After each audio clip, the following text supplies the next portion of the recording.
in your email box. You can type your name in the space and download and print it. Similarly, we'll send an evaluation and needs analysis form, and your feedback is appreciated. Also, I would like to remind some housekeeping rules. If you are not the speaker, please keep yourself on mute. It is recommended that you switch off your video during the presentation. Use the chat box in case you have any questions for presenters, and use the raise hand button in case you have something important to share. With this, I'd like to hand over the floor to our presenters. Over to you, Furkan sir. Thank you, Vikas. Greetings, colleagues. This is Furkan, and I will be leading the session from now onwards until Joanne comes into play. So, first of all, let me talk you through the roadmap of our session. First section is already passed, which is about welcome and introductions. Secondly, we will be talking about some of the barriers which are there. May I please request other friends and colleagues on the call to please mute their microphones. Thank you. So I was talking about that fact that we will be talking about some of the barriers, and we will try to identify with the help of colleagues on the call some of the barriers which you think are there when it comes to access and engagement and delivery. We will be particularly talking about remote teaching context where a teacher is there on one side of the computer and the lessons are being delivered online. The students are not having a face-to-face interaction with the teacher, and how we can make sure that everybody who is participating in the class is being included in our lessons, our activities, and other things which we are planning for our class.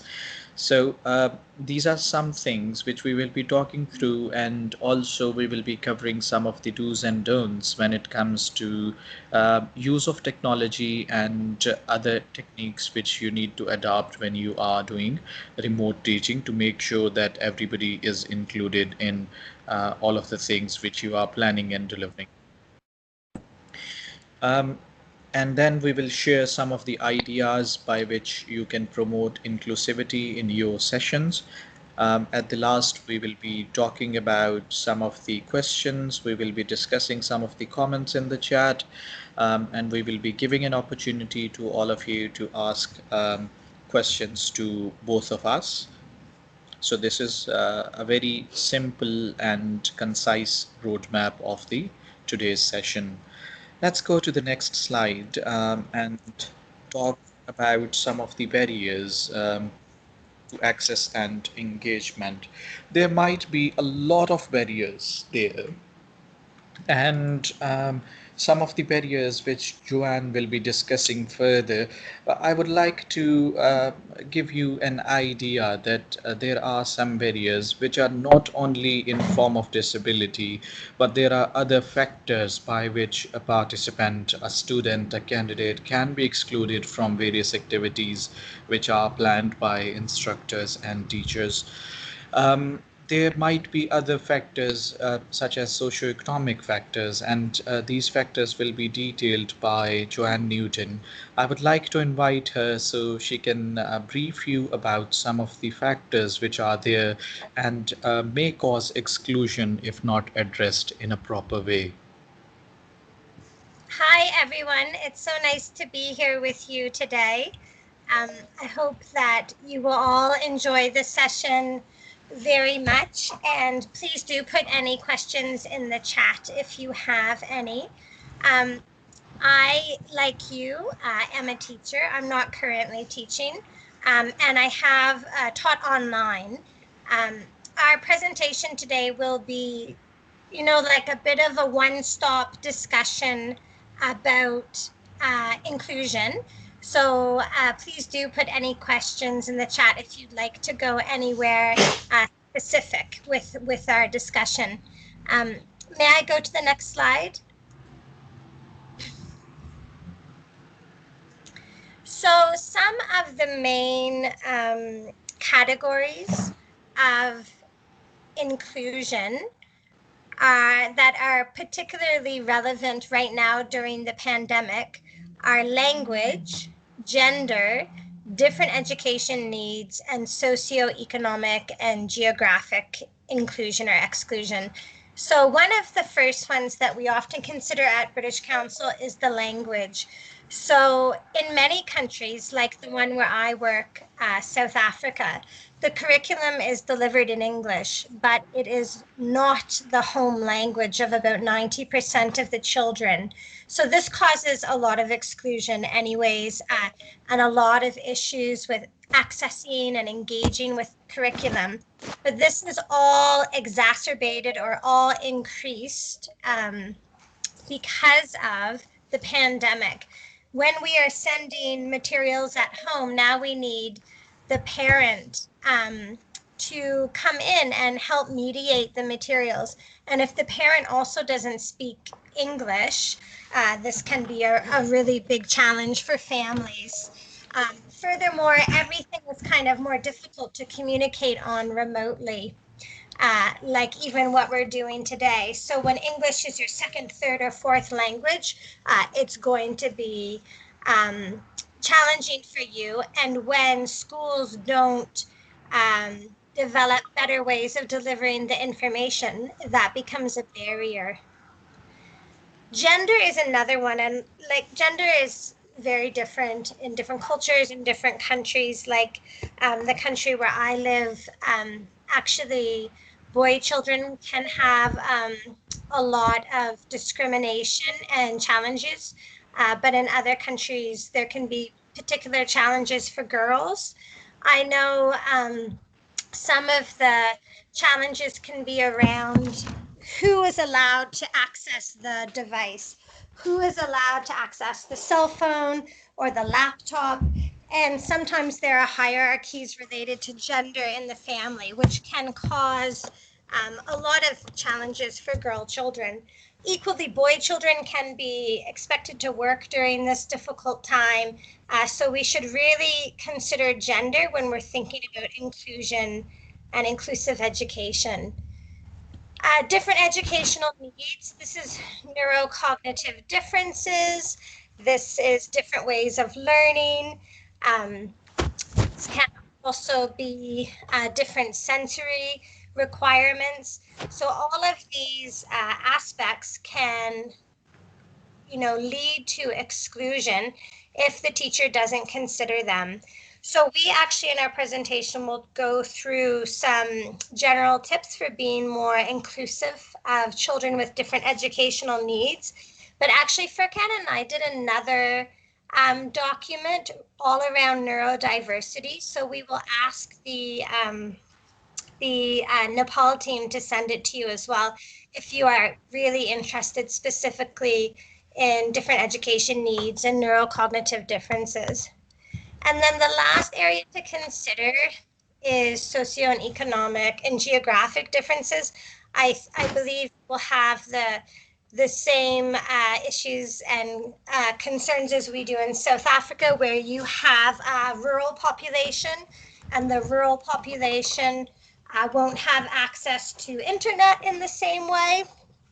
Even in urban populations, socioeconomic challenges can also prevent a family from having a device or having internet access. So right now, the pandemic is really showing the digital divide, and of course, nowhere more so than in the delivery of remote education.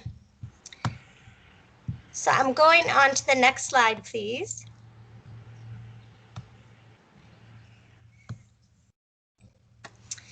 So when we consider inclusion in remote delivery, there are three main areas to think about.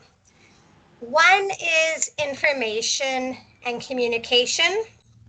One is facilitation, and one is virtual spaces. So all three of those areas can either promote inclusion, or they can, promote exclusion and cause challenges for people, um, or children in your classes or young people in your classes. So information and communication can talk about the form that documents take, Word documents or handouts, obviously verbal language as well, the form of video clips, the form of audio files.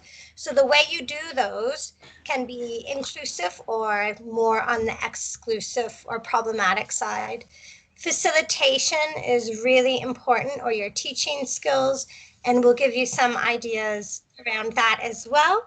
And then virtual spaces. So even the environment itself, although, I mean, Furkan will be able to say better than I, but I think since the pandemic, there have been a lot of upgrades to virtual systems like Zoom and Teams and things like that.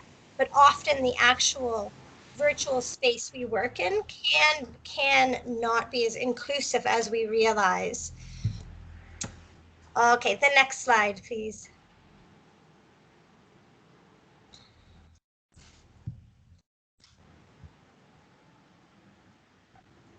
Okay, so now we're moving on to the ideas section. You're all teachers, so I'm sure that is what you would really like to hear about.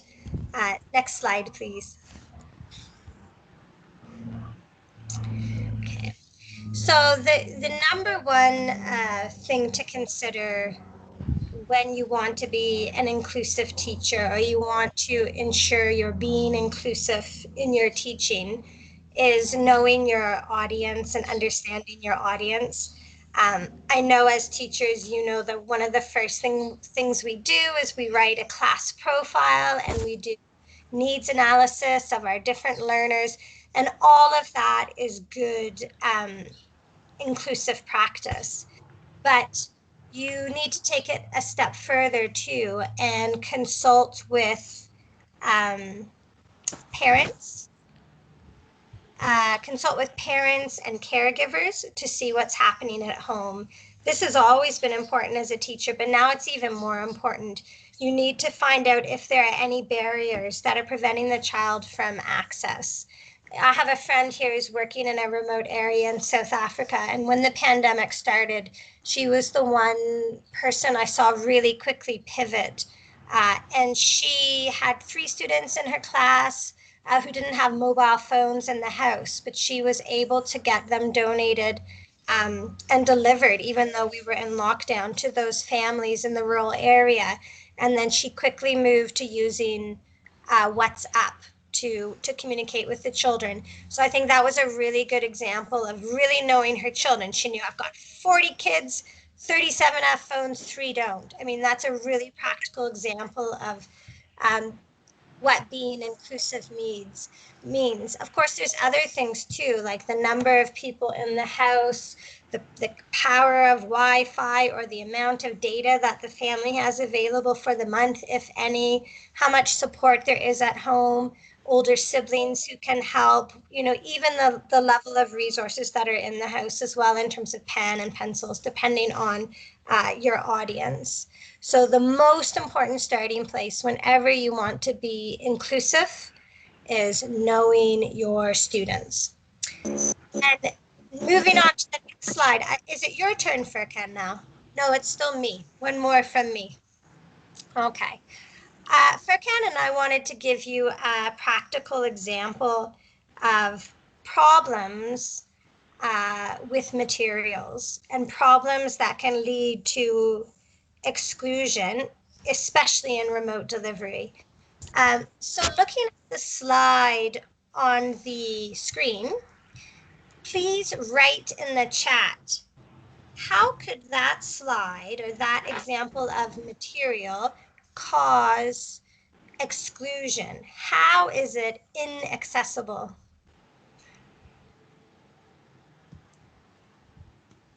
You can write any ideas in the chat. How is this slide, this image, how Is it inaccessible? How does it cause exclusion? Any ideas you have, you can type them in the chat.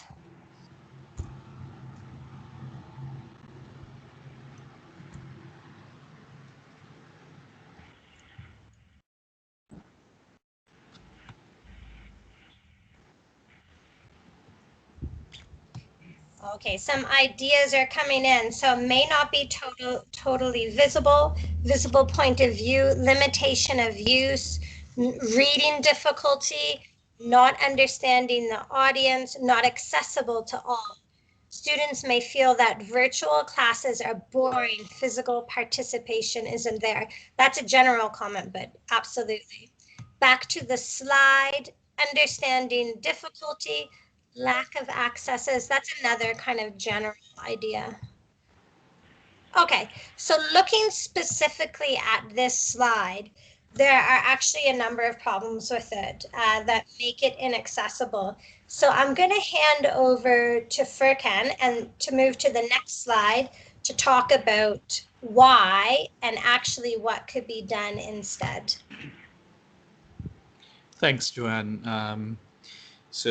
I will be talking about some of the suggestions which we have. But before talking about these suggestions, I would like to say that some of the things which you have mentioned about previous slide, they are correct. And one of the things which we need to take into consideration is about color contrast, which I will be talking through.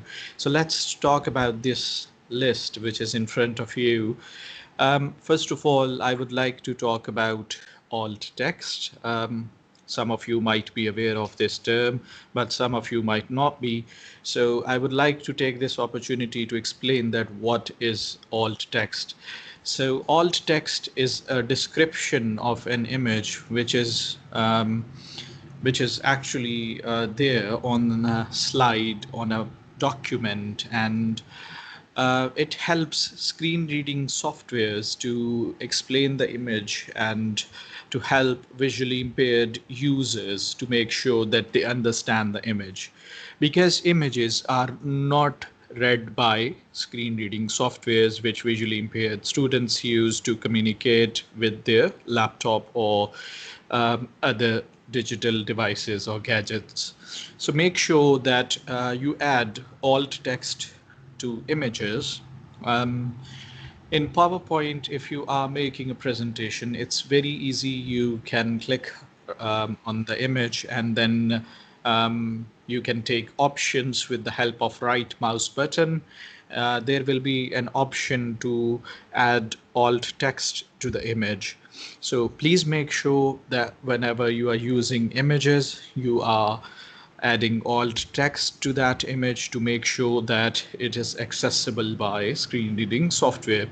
If there are some people in the images, you can give a very brief description, people standing in the image, or if there is a ceremony happening, or if there is an image of some mountains and clouds, you can say that image containing mountains and clouds, or image of a scenery having mountains and clouds in it. So that's how you give a brief description of that image. And whenever screen reader software is on the image, it will speak the description which you have entered. You can add alt text in Word documents and PDFs as well. So there are different ways, but most of the times you can access alt text box with the help of process, which I explained earlier. Now, the second option, when you are especially doing social media things, you need to be aware of, again, one of the limitations of screen reading softwares is that whenever you are writing hashtags on social media, if they are not capitalized, they are not correctly read by screen reading softwares. So let's say that we are working on inclusive education. We need to make sure that if we are using the tag inclusive education, we are capitalizing I of inclusive, and E of education. So screen reader can read it in a very effective way. The third option is about text boxes. Text boxes are another way by which uh, people are excluded when it comes to communication. Again, this is a constraint of screen reading softwares which people are using on their screens, because when you use text boxes, these text boxes are not captured by screen reading technology. And due to that, if you put any text within that particular text box, that will be not readable by that screen reading software. So an alternate of text boxes is that you can use tables, and if you would like to add something which is decorative like text boxes, you can play with the borders of table, and you can make your tables more visually appealing. And on the similar way, you can have or you can make your document accessible by people with visual impairment in particular. The fourth thing is about images of text. Sometimes what happens is that images of text are used. So let me give you an example. If we are saying that um, let's say rules and regulations for class, but rules and regulations is written in an image and it's not written on the slide, that will be another way to exclude people with disabilities, because their adaptive technologies, their assistive technologies will not be able to read that information. Also, another challenge with the images is for uh, other people who are who feel difficulty with the colors. Sometimes the color contrast is not very good, and they feel difficult to read those images which have text in them. The next point is about 70% contrast ratio and using a minimum font of 12. Sometimes when we are writing emails, even if you open a Microsoft document in a Word, in Word, you will find that by default the font size is 11. The recommended size to be used on documents, if you would like them to be accessible for people who are in old ages, for people who are having some difficulty with their eyesight, you should use minimum font of at least 12 pt. And also, if you are using a color contrast, please make sure that it is minimum at 70%. And when I say 70%, that means if you are using a color, make sure the background and foreground colors are very much opposite to each other, so they reflect very well to people who are having some difficulty in accessing different colors. Another thing is that please avoid to use color only to um, impact, to actually show an important string of text within your document. That is sometimes difficult for people who are colorblind, as well as people who are using assistive devices like screen reading softwares. As the challenge with this technology is that it reads through text which is there on PowerPoint slides or on the document, but it does not say that this text is written in another color.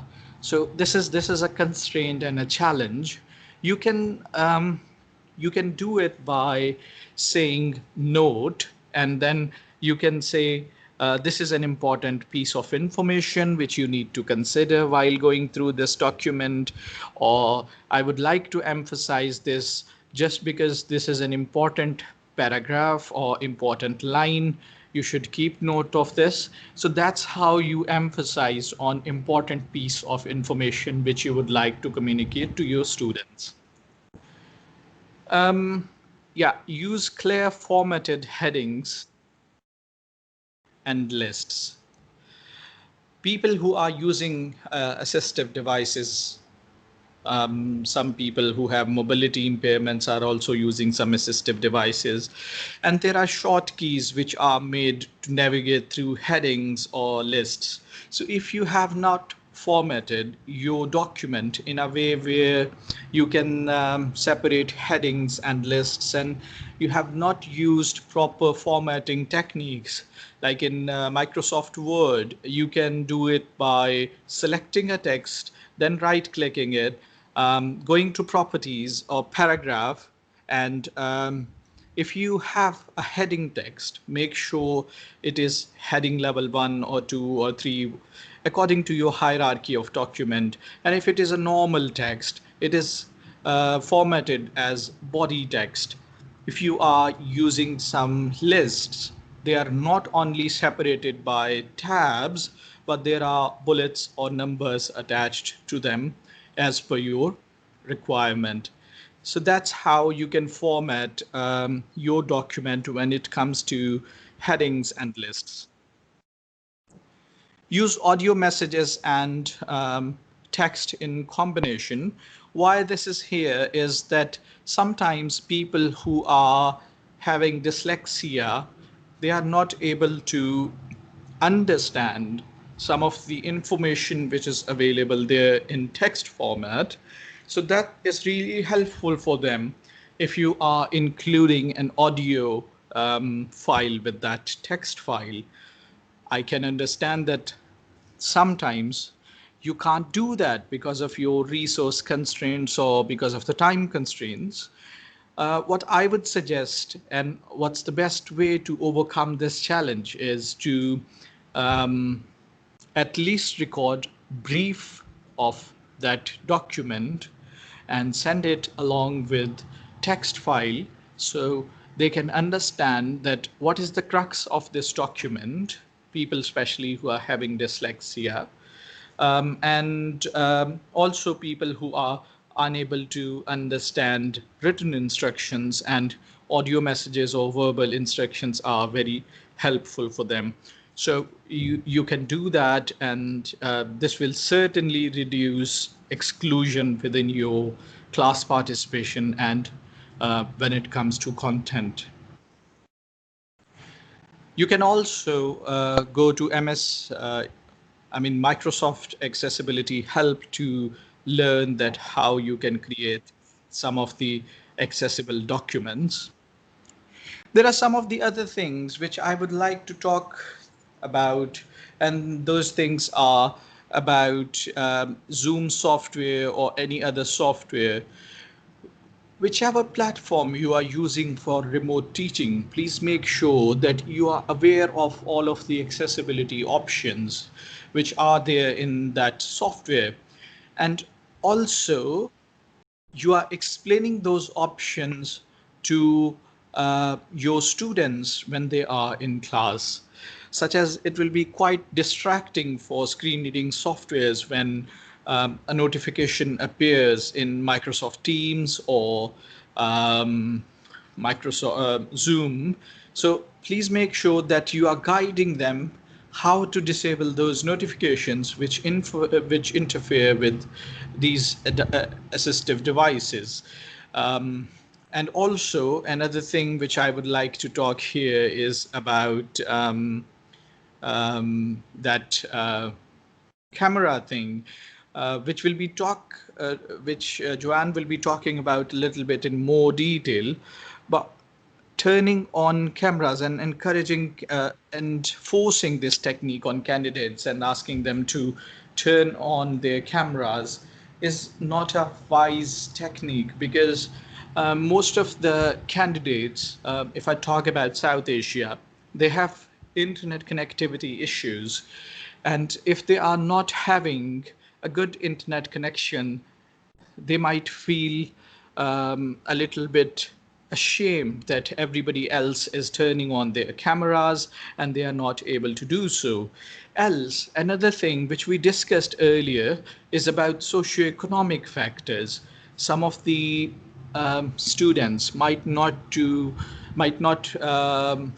like to show their house to other people. I know there are some of the options available in some softwares which we are using for video conferencing, like changing a virtual background or changing your actual background to a virtual background. But that only helps when you are aware of this option. So with this, I would like to go to the next slide. And this next slide is basically about delivery, about video conferencing. I have talked a little about it, that when you are doing delivery through video conferencing, you need to be very cautious what you are asking candidates to do, students to do, and what students expect from you. It's always helpful that teacher camera is turned on so students can see their teacher in front of them. This will also help them to engage with their teacher in a much more effective way in comparison when you don't have your camera on. So that's from my side. I would like to invite Joanne to discuss some of the suggestions which are related to video conferencing, and then we'll move to your question and answer session. Okay, thank you very much. Is there another slide that follows this one? I think there is. So shall I go through this suggestion slide, Furkan? Yeah, and I think this is the last slide, and then we will be on question and answer slide. Okay. Okay, so I can go through this one as well. Thanks, Furkan, for your presentation that you were doing before on the different elements, related to the slide that could cause inclusion and exclusion. Is my sound not clear? It's clear, Joanne. Okay, it's clear. Okay. So I think it's really interesting because sometimes we think, something like, say, 70% contrast of colors is really something to consider for people with visual impairments, but it's actually so much more. It helps everybody. Everybody sees more clearly with 70% contrast. Therefore, it just causes less of a barrier for anybody that's accessing the content. That means people with neurocognitive differences, maybe people learning in a language that's not their first language. So all of those elements promote disability inclusion, but they also promote inclusion more broadly. So same with these things that I'm going to be talking about with video, teaching online. And I see some things are coming in as well, because I know some of you are probably very experienced in online teaching. So Furkan just talked about turning off cameras. It's the best way to save data or Wi-Fi connections. We have to use videos online sparingly. And if you want videos, it's actually much cheaper to get a student to take a video on a phone and send it on WhatsApp than having them streaming video during an online lesson. Maybe your students all do have uncapped Wi-Fi and it's not a problem, but it can be a problem. Equally, as Furkan said, you have to be sensitive about asking people to turn on their cameras when you consider they're in their home environment, and there could be many, many reasons for that. Sending materials in advance is probably the one thing everybody could do now to be more inclusive. When you send out materials in advance of a meeting, a presentation, a lesson, you give the child, you give the family, you give everyone time to prepare for what is being taught. I don't know why teachers, we think it has to be like a great surprise. Like, here's my lesson, surprise. It's much better to send things in advance that people prepare, and it reduces the potential for barriers. We talked about knowing your students. So part of this is asking for access and engagement requirements. So it is always good practice to do that with your students or in any kind of event. You need to use names and discussions to help others follow. You need to use breakout rooms for group support. We sometimes forget that breakout rooms are one of the few places where the lesson can become more democratic and allow greater inclusion through the formation of small groups within the big group.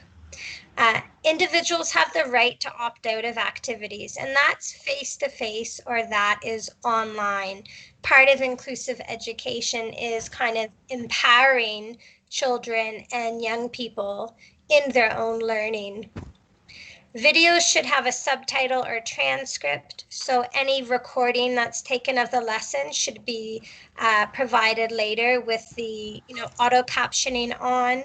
If you're using videos for teaching purposes, so say you want to show a TED Talk or a Jamie Oliver clip or something, you need to make sure that you're sharing videos with subtitles or transcripts.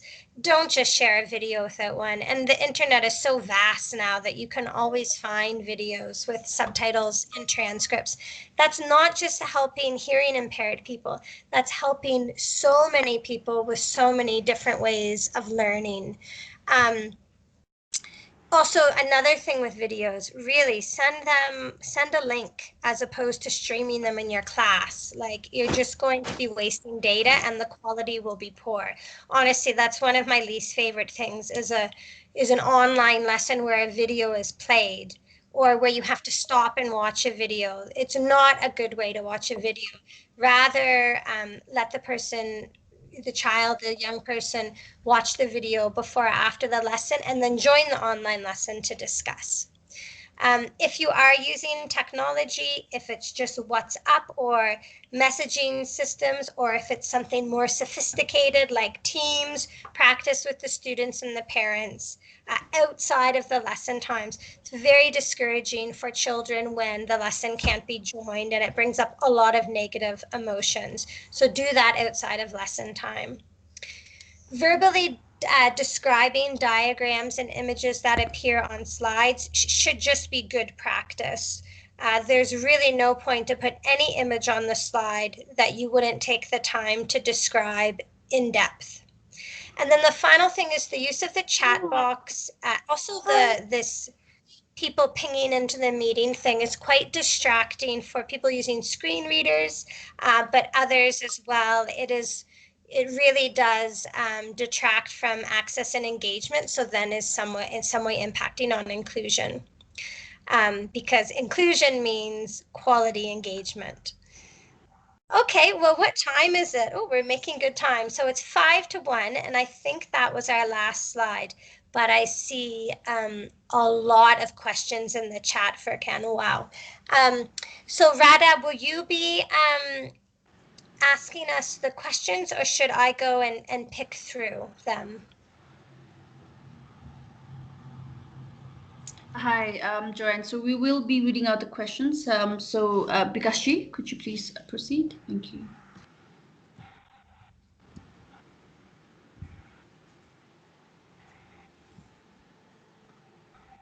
Hi, we have some questions that came in from our social media.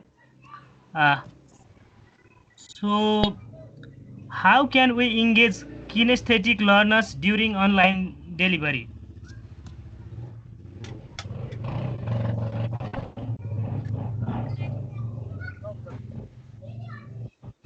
Is that what, okay, will you give them one at a time? Okay. So Furkan, I will take that one. Okay. Yes. So look, all learners, all learners are going to struggle without any movement in the classroom, and that includes learners who might have physical disabilities. So, I don't know if you've been doing any online teaching or seen any online teaching, but you can bring movement in. You can allow children to stand up. which is actually a really good thing for some children who have attention deficit challenges, so that they can stand like a stand desk to take the lesson. You see teachers doing breathing exercises and stretching exercises and stand up and dance. In fact, I would even argue that for some learners who struggle with sitting still at a desk all day, remote delivery actually provides an opportunity to provide something that meets their needs more, because you can allow them more room to dance and wiggle around when they're somewhere in their house, as opposed to 45 children in a small classroom.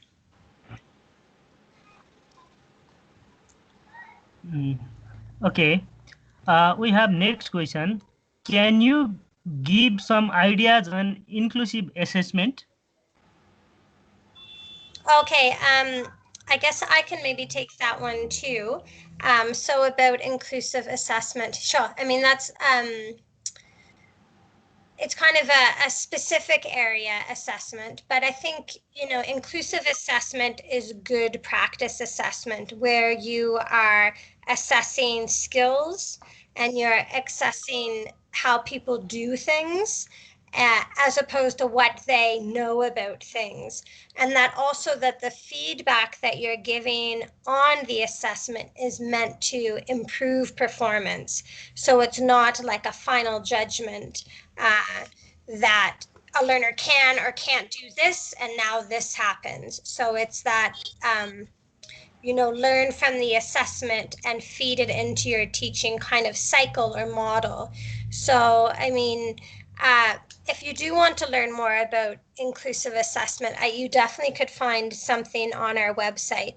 But the main principle would be, am I assessing the child to help the child access and engage better, or am I assessing the child just to make a judgment? I would like to add to Joanne's answer that when we are talking about inclusive assessment, we also need to be aware of that some of the students might need some alternate form of assessment. So we should have flexibility in modes of assessment, like either we would like to do a written test, or if somebody is not able to cope up with diagrams just because of his or her disability, are there any alternate options which we are providing to that student? So I think we also need to think of alternate formats, number one, and secondly, alternate questions in replacement of those questions which are difficult to answer or impossible to answer, I would say, for certain disabilities.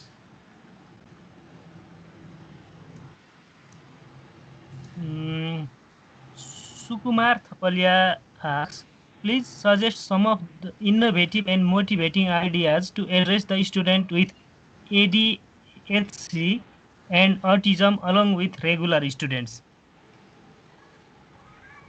Yeah, those are good questions. So actually, we have a whole set of remote teaching tips we wrote on neurocognitive differences. So neurodiversity, I think we called it. So maybe Rada, if you can link that in the chat from our Teaching English website. So it's Teaching English Remote Teaching Tips, neurodiversity.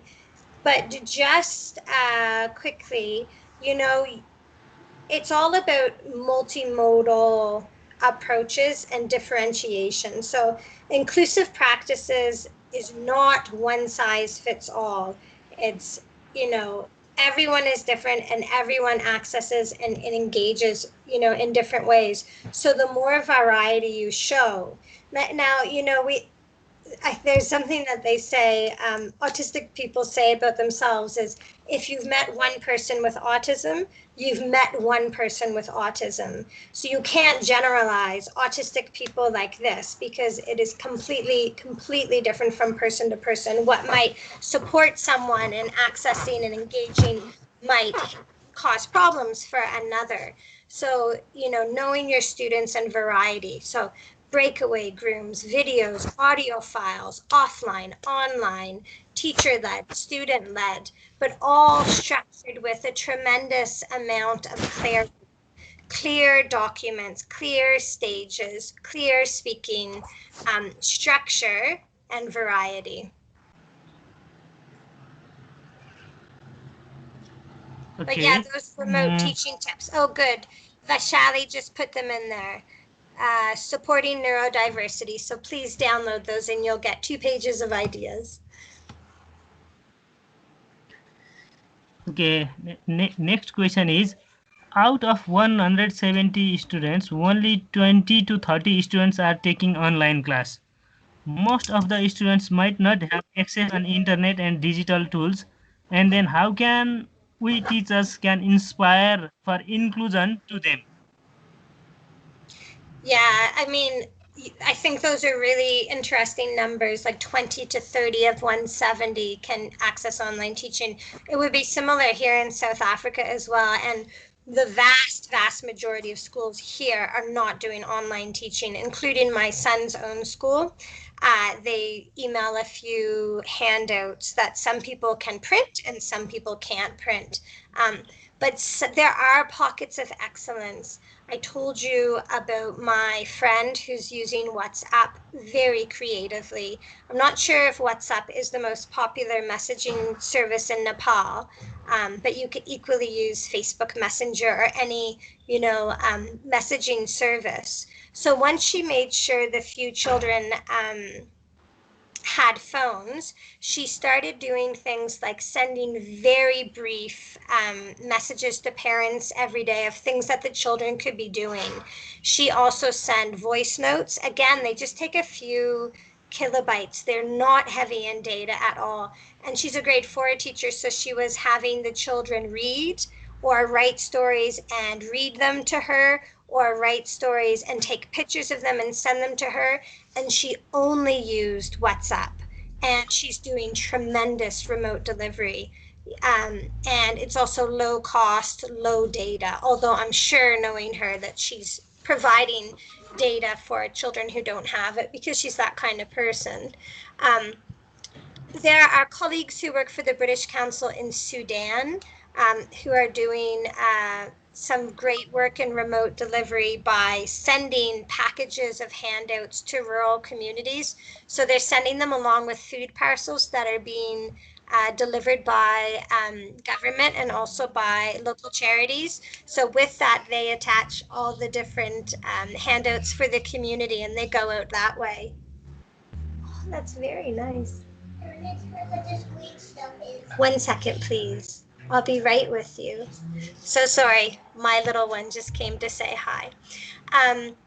Furkan, do you have any other inspiring ideas of teachers who are kind of breaking barriers to make sure their young people are being taught right now? Yeah, I think some of the ideas you have already mentioned. One thing which is very useful is that um, usually, most of the times, you have a smartphone or a computer at your home, and most of the smartphones now support OTG technology. So if you have a USB, you can record your kids' videos or take notes from the school in those USBs, which are really useful. And you can continue because some of the schools are um, giving out these videos and handouts and other things in USBs to colleagues and students who are not having digital access at their homes. Okay, Furkan sir, we have another question. How to encourage students to give response to the teacher during virtual teaching as students keep their audio and video off? That's a really good question, and I think one of the ways is to um, call them by their names because when you call a student by their name, they have to unmute themselves and give a response. Otherwise, if you will say, Any volunteers who would like to answer this? No one will come up and no one will unmute their microphones and respond to the question from the teacher. One of the things which you can do is breakout groups where you can make some small groups within your class, and you obviously know your class who can lead that group or facilitate that particular group of students, and ask them that you are leading this group, you need to collect ideas from all of your fellows. And I think that's really helpful when their own one of their own class fellows is coordinating with them, speaking to them. Students feel much more comfortable in that environment when you divide them in subgroups and their own class fellow is collecting ideas or suggestions from them and then communicating it to the teacher. So these are two things which are very easy and which you can practice in your class.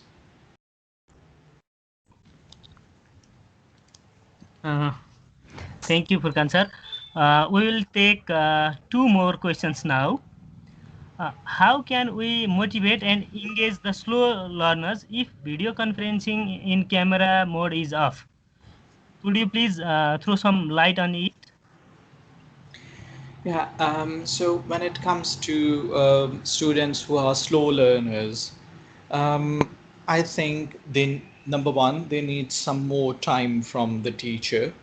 And secondly, when we talked about speaking to their family and helping them understand the curriculum, I can understand that this might be a constraint for some families because their parents are not educated. But where their parents are educated, try to engage their parents in the sessions. And then their parents, when they will understand the content properly after class, they will help their kid to go through those lessons. And also it will be really helpful for the student if he or she is not able to understand some concepts told by teacher during the class.